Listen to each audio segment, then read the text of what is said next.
হৈছে সেইকাৰণে এইবাৰে শেষ ইয়াৰ পিছত আমি শিক্ষকৰ চাকৰি ক্ষেত্ৰত আমি এটা নতুন নিয়ম কৰিম বেসিক্যালি টেট পাস কৰিব বিএডৰ নম্বৰো থাকিব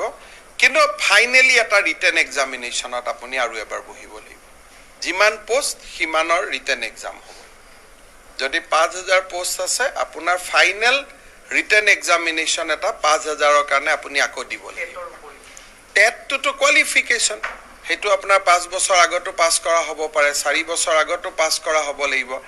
টেট বিএড আৰু হায়াৰ সেকেন্ডাৰী মাৰ্কছৰ পিছতো আপুনি আৰু এটা পৰীক্ষা দি পাস কৰিব লাগিব কাৰণ অহা বছৰৰ পৰা আৰু সমস্যা আহিব কোভিডৰ সময়ত আমি সকলোকে 90 দি দিছিলো তাৰ আগতটো সকলোৰে মাৰ্ক 60 আছে গতিকে অহা বছৰৰ পৰা যদি এনেকে শিক্ষকৰ নিযুক্তি হয় অকল কোভিডৰ বছৰত পাস কৰা ল'ৰা ছোৱালীহে পাব পৰীক্ষা নিদিয়াকৈ বাকি কোনেও নাপাব সেইকাৰণে সকলো মানুহে যাতে সমান সুবিধা পায় তাৰ বাবে আমি এটা ফাইনেল ৰিটেন টেষ্ট এটা লম তেতিয়া জুন ইউনিভাৰ্সিটি যি সাৰ্টিফিকেট হেখিনি দি হল টিকেট পাব যে আপোনাৰ টেট আছে বিএড আছে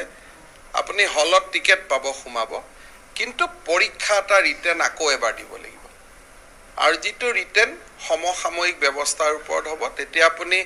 কোনেও আপত্তি নকৰিব আৰু বহুতে কয় দাদা আমি আগত পাস কৰিলো আমাৰ নাম্বাৰিংটো কম আছিল আমি পিছত পাস কৰিলো আজিকালি ইউনিভাৰ্সিটিয়ে বহুত নম্বৰ দিয়ে পুৰণা লৰাখিনি হতাশাটো ভোগ কৰে সেইকাৰণে কাৰো যাতে মনত হতাশা নাথাকে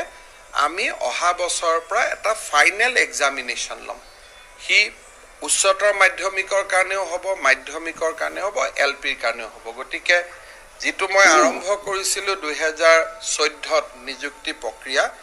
সেইটো প্ৰক্ৰিয়া এইবাৰ এটা পৰিৱৰ্তনৰ ফালে যাব সমসাময়িক পৰিৱেশৰ লগত খাপ